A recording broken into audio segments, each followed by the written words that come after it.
Hi, welcome back to our Infinite Lifetime Sutra. I'm your host Angelina. So today we're going to continue with our Dharma talk. I'll say that it's more of a sharing. Okay. I'm not really feeling that well, so I'm actually eating some sweets. Okay. So excuse me if there is any unclear diction. Okay. But during our past episode, we have completed chapter 2 of the Infinite Lifetime Sutra.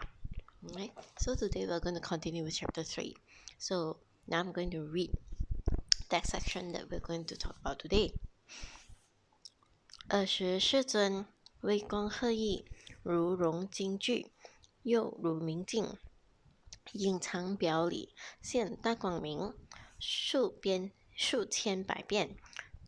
尊者阿难，即至是为今日世尊色身诸根，月语清净，光颜巍巍，宝刹庄严。从昔以来，所谓成见，喜得瞻仰，甚希有心，即从做起，遍袒右肩，长跪合掌。Okay, so this part itself, okay, the start of this chapter 3, it starts describing, okay. Earlier in the 2 chapters, we're talking about the introduction of what this session is about, and then the audience that are present. Okay, it's just like in your meeting minutes, right? You have the title of the meeting, and then you have the date, time, the venue, whatever, and then the attendance, right? So last week we were talking about the attendance. In the last few episodes, we have actually explained about the attendance of those who are prominent. Okay, the great Buddhas, the great Bodhisattvas, okay, the great monks who have already achieved some kind of sainthood, okay, the male monks, the female monks, the lay disciples, the female disciples. So it shows that this Dharma, okay, this sutra itself, Infinite Lifetime Sutra, is actually suitable for people from all walks of life, regardless of who you are. Okay, it may even be likely that you have actually experienced this during your past life, and today you come into contact with this again because you would like to continue with your practice so that you become a Buddha one day. But during your past practice, you have yet to establish yourself to become a citizen of the Pure Land. Okay, so when we look at this entire description, okay, what I read just now was actually when the start of this whole Dhamma talk, right? The start of it is that at that time, okay, in this hill, this forest, wherever it is, this venue, that Gautama Buddha was sitting there and getting ready to share the talk. He did something, okay? He emitted his body with a radiant light, a glorious light, okay? The kind of radiance that Venerable Ananda, who has been following him all over the place and then listening to all his Dharma talks, have never seen such radiance before. Okay, so this radiance is I don't know how to describe it in words. It's radiant, it is glorious, and it has this kind of elegance to it, the feel of it. Okay, it is truly extraordinary. It's some kind of astonishing to the point that Ananda has never seen it. Okay, the Lord, the Buddhas, if you were to look at the description of our Amitabha Buddha, they also talk about glorious lights. Okay, in fact, when we're talking about just the name itself, Amitabha, it also means infinite light, infinite lifetime, infinite of everything. Okay, so what is it about the light? Every one of us, okay, our body actually emits light. It's just that we don't see it. Okay, with our human eyes, we don't see it. Our naked eyes, we cannot see it. But those who have the bodhisattvas, for example, they can see it. And so sometimes you may see there are those who practitioners of meditation, okay, they may see things like, oh, like the feng shui master, or maybe the palm reader or whatever. Okay, you just say, oh, I see darkness around you. Okay, but how did they see darkness if they don't see the light? Correct. So each one of us, actually, we have a light emitting from our body. Okay, and the brighter it is, the more glorious it is. It shows that our cultivation, our person as a human, is a good one. Okay, if you were to be associated with the bad, you're doing bad things and causing a lot of pain to other people, creating negative karma to those around you. Okay, so the light is dark. Okay, so it's not just dim. Okay, it's bound to get dimmer, and then to a certain extent, if you are so deeply etched and associated with the underworld, it may actually, like they show on TV, the dark things looming around. Okay, so it all boils down to how bright your heart is. Okay, if your heart is bright, your light is bright. If your heart is dark, your aura, right, becomes dark. So if we look at the what our Lord Gautama Buddha has, and all the other Buddhas, what do they have? They have light. Of course they have light. Okay, it would be ridiculous to think that they can be shrouded in darkness. There's no such thing. So they have light. And during the Dharma talks, what does this mean? Okay, in the introduction section, we see that the attendants, okay, are a lot of all these wonderful great bodhisattvas, the ones who has achieved the greatness that is actually, if based on our mundane, our mortal description, is actually to us is no difference from the Buddhas themselves. Okay, they are that great. And then the huge, massive audience of those who achieved the sangha, the monks with achievements. Okay, the female nuns, the lay disciples, male and female. Okay, all of these people, they go to all these talks, right? And for this talk, the audience is so great. It's just like if you were to go for one of your seminars. Okay, if I were to relate it back to your work, go to all those seminars. When you have some great ministers or government officials, okay, coming over for your talk, then all those people, you will expect that those people being invited are supposed to be people of a certain level in the society. Okay, so the speakers are not going to be like you or me. Okay, maybe you, but won't be me. Okay, so if you were to attend and see that among the audience they are of such great people, you know that this is not a simple gathering. This is not a simple Dhamma. Okay, so our Lord Gautama Buddha is going to talk about the Infinite Lifetime Sutra. So the kind of audience that we have are the great Buddhas and the Bodhisattvas, the great monks, the nuns, the lay disciples, male and female. Okay, so this distinction, okay, from the description of it, we can clearly define that this is a great talk that the Buddha was going to give. Okay, so another way of knowing that this is a great sutra that is going to come up is the radiance of the Buddha's body during his sharing of the Dhamma. So Venerable Ananda was telling in this description that, wow, this is the first time that I see such a glorious light I followed the Buddha for so many different Dharma talks, and every single Dharma talk he emit rays from his body. But tonight is exceptional. It is so great, so grand, so elegant, so beautiful, so warm.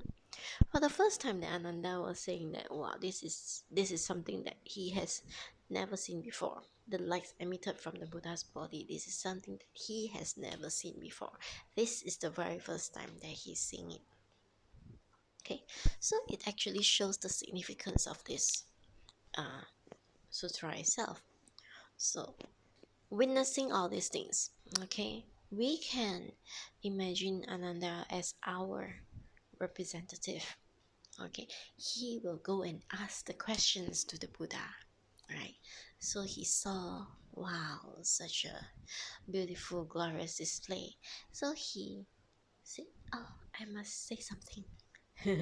So he, with great respect, of course, his palms together, he went forward, and then he kneeled on one leg in front of the Buddha. Okay, kneeling on one leg in front of the Buddha was the way that they paid obeisance when they were following the Buddha around at that time. Okay, it's not like when we go to the temples and then we kneel on both legs. Okay, it's different, right? So for them, it is like you will see like the description, okay, inside some of the Theravada practices books. They will describe it to you, saying that you do this like that, like that, like that. Okay, all the laws and the regulations and the protocols or whatever. Okay, so for this instance, right, so our Venerable Ananda knelt before the Buddha. Okay, he has words to say. Okay, so bringing it back, because we're going to deep dive into this section today about this entire action and about the light, right? Because the light I've already described to you as one of those signs of how great that sutra is going to be. Okay, you just look at the congregation of the people who are going there, and then you look at, wow, the glorious light that the Buddha was emitting from his body. So you can pretty much know that it's going to be something grand, something powerful, something wonderful that he was going to say. So each of us, actually, we have our own light, right? We go back to reference, like for example, for a while during my time, okay, when I was much younger, there was this, I don't know, I think they still have it now. No, we call it the aura light. Okay, so the aura, like if you are of a certain temperament, then your aura light will be of a certain color. Okay, so what is the color for our Lord Gautama Buddha? What is the color for all our Amitabha Buddha, the Kashyapa Buddhas, and everything else? What is the light? What is the color? Some may see it as multicolor, some may see it as singular color. Okay, but regardless, this I would like to bring attention to, because there are a lot of people who, with the wrong practice, okay, they started out with good intentions. They started out with good intentions, okay, they wanted to get closer to Buddhism, but if the practice wasn't correctly done, okay, or if they do not follow a reputable master who can help them distinguish between the right and the wrong, they may run into trouble. Okay, and more often than not, the trouble comes from the Mara. Okay, we'll call him Mara, the evil one, pretending to be the Buddha, pretending to be the Buddhas and the Bodhisattvas. Okay, so how do they pretend, right? We can equate it to between a lower grade LED lights to higher grade LED lights for your car headlamps. Okay, higher grade expensive LED lights for your headlamps will shine on you, Okay, when you look at it, it is bright, but it does not hurt your eye. Okay, it does not feel uncomfortable. But if they offer something that is cheaper, it is very bright. Okay, but when you just look at it, it hurts your eye because of the brightness that is like uncontrolled. It's like very piercing to the eye. Okay, so a lot of times when we talk about meditators, especially meditators, sometimes they go into the temple and then they go for meditation, right? You sit in meditation. Okay, at first you're sitting in meditation, and then vipassana meditation, you sit, and then with cross leg, or you walk. Okay, but to make it simple, we just talk about sitting. So when you sit in meditation, and then after that, you close your eyes, or you have your eyes looking down to like 1, 2, 3 feet, nothing beyond that, in front of you. Okay, so you're looking, and after that, your vipassana meditation, as you observe your diaphragm. Okay, when you inhale, then your diaphragm rises. When you exhale, then it goes flat. So it's something like, you don't know what's a diaphragm, you just pretend that it's your stomach. Okay, it's just at the stomach region. So when you inhale, your stomach becomes bloated. When you exhale, your stomach flattens. Okay, so this is how it is. So during meditation, they concentrate and they concentrate, and after a while, if the meditation is intense, they start to see, or they smell, or they hear, right? All the different ways. For a lot of people, they will actually see people even with their eyes closed. Okay, during meditation, they will see, they claim, as those people who were dead relatives. They Some claim to see some bodhisattvas. Some claim to see even the Buddha.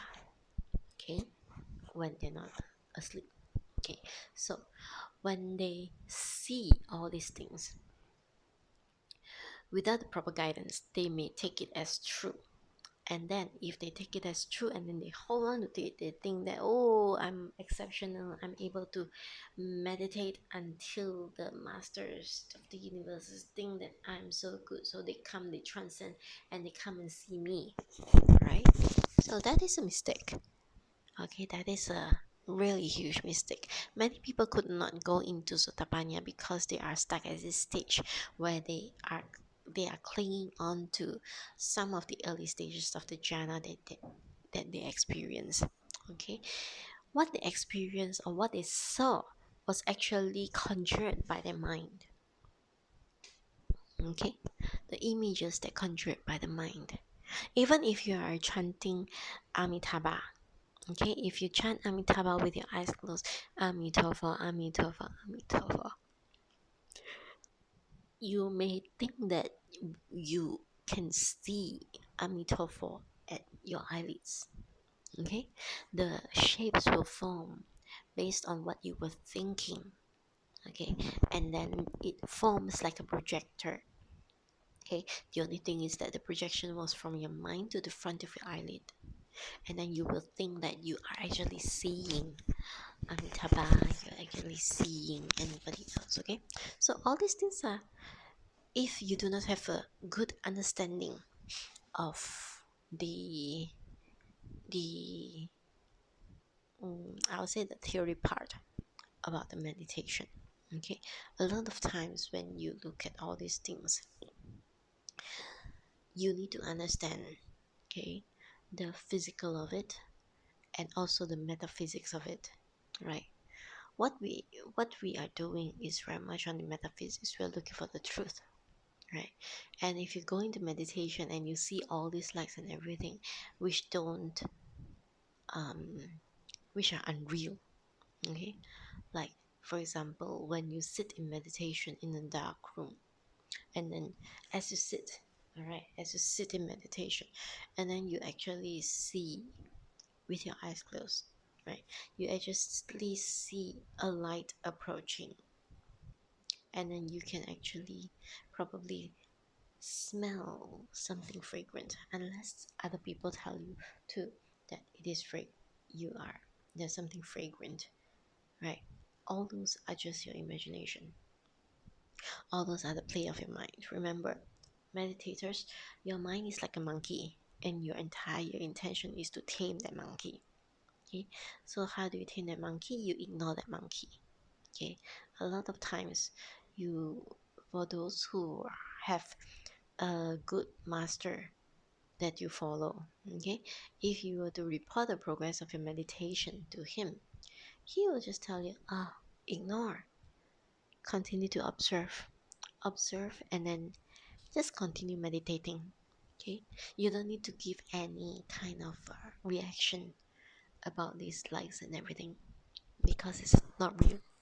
Okay, so when you go into meditation that way and you see all these things, okay, when you see them all, then after a while you realize that they come and they go, and it is with this realization that, it's not real. Okay, it is with this realization that eventually you will, one day, hopefully with other elements as well, you will become a Sutapanya.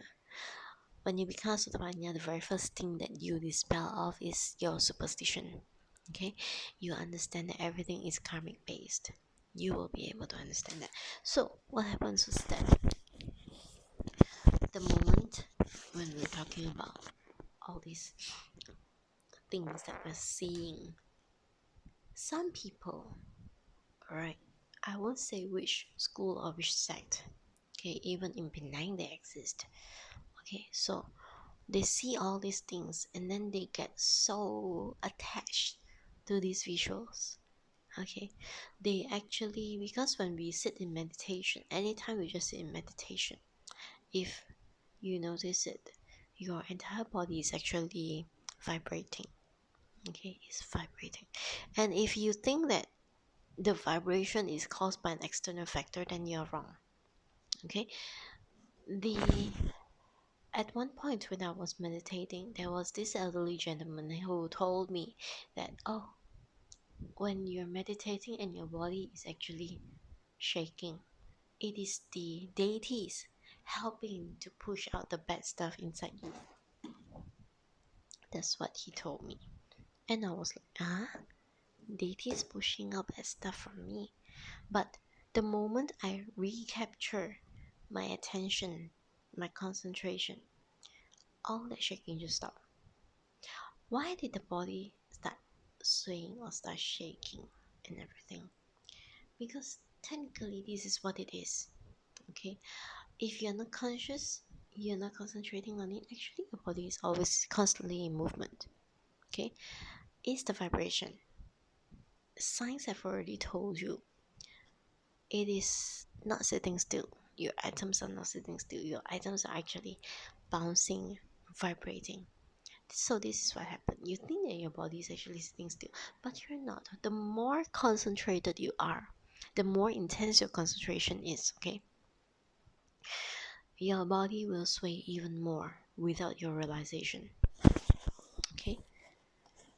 If your concentration is super intense, right, and you don't even realize that your body is swaying, you might know that your body is swaying, but you are not going to be affected by this body swaying. Okay, some is like swaying, really swaying, and they say that, the chi in your body is moving. In a way, it's true. Okay, our body consists of all the elements. Okay, the earth, fire, wind, water, okay, ether, okay, or whatever. Okay, so our flesh can be the earth. Excuse me. The fire is our heat. Keeps us, we're alive. We have body heat, right? And then we also have wind. Okay, the wind aids the water, which is fluid, for the movement that allows all our organs to be working correctly. Okay, blood is liquid, right? But your heart is solid. And then with heat, your heart is able to fuel itself for pumping, right? And then with the pumping, there is air, and the air actually pushes the blood to a circulation around your body. Okay, this is just some very general description of the entire thing. So when you sit in meditation, right, some people like me, I won't go swaying this way. I'll actually be shaking this way. Okay, what is it with this shaking, with this movement? Okay, but the moment I catch myself shaking, I recollect my concentration, and then the shaking will just stop. Okay, some people, they will become so aware of all this shaking, and then they think in the like, oh, someday this is actually helping to push the bad things out of me, and they just let it continue to shake. Okay, so it's actually your concentration waning. That's why you realize that you are shaking this way. Okay, but the moment you recollect your concentration, your body knows that no hanky panky, right? It obeys you, so you become still again. And okay, so going back to this, when your concentration is intense, right, you can see all the lights and everything. And after a while, for a lot of meditators, the first thing that they saw was actually beings of the underworld, okay? Ghosts. They will see beings like that. But for those who are more intense, who have surpassed that one, okay, you might actually be able to see the light around the person. Okay, you can feel the the aura of it. Okay, the entirety of it. Okay, you see some people, they emit a very happy aura. Some people, they are very, the moment you see them, it's like wow. Okay, why is it with the wow? The wow is actually their light that they are emitting from their body. Okay, and so all of us, we have that light. And the Buddha's light can shine the greatest, not because he is a Buddha, but because he discarded the layers of pollutions that we have over the many lifetimes that we wasted our life on, that we wasted our time on. So taking out all those layers, okay? So the light to become brighter, it becomes brighter, it becomes brighter, okay? And our Lord Buddha can emit the light so bright. Our Lord Amitabha Buddha, his Amitabha Pure Land has no day and has no light. It's consistently day, thanks to the grace. And how can he do that? It is by his emissions, the light that he can emit. Okay, so it is not superstition. Okay, it can be backed by science. A lot of times now there are those people who can actually measure, like just now I said there was this aura with the multiple colors, and then there was also the vibration, the energy waves. Okay, there was this the emotional vibrations, the emotional energy, okay, by Dr. John, right? Was it Dr. John? Okay, so he tested, like for example, if you are um feeling angry and whatnot, your energy, the frequency is very low, it's very negative. Okay, but if you're at peace, and then you have love, your energy is high. You have peace, it goes even higher. And then when it's actually to the enlightenment, that one is the highest of all, 7,000 to 1,000 according to the chart itself. Okay, you can just look for the emotional vibration chart or emotional energy chart or something like that. So science can see the understanding based on energy, because energy is a wave, it's easy to measure. But when it comes to light, okay, we have light, all of us, but it's dim because of all the stuff that we have learned in the past. They are not conducive.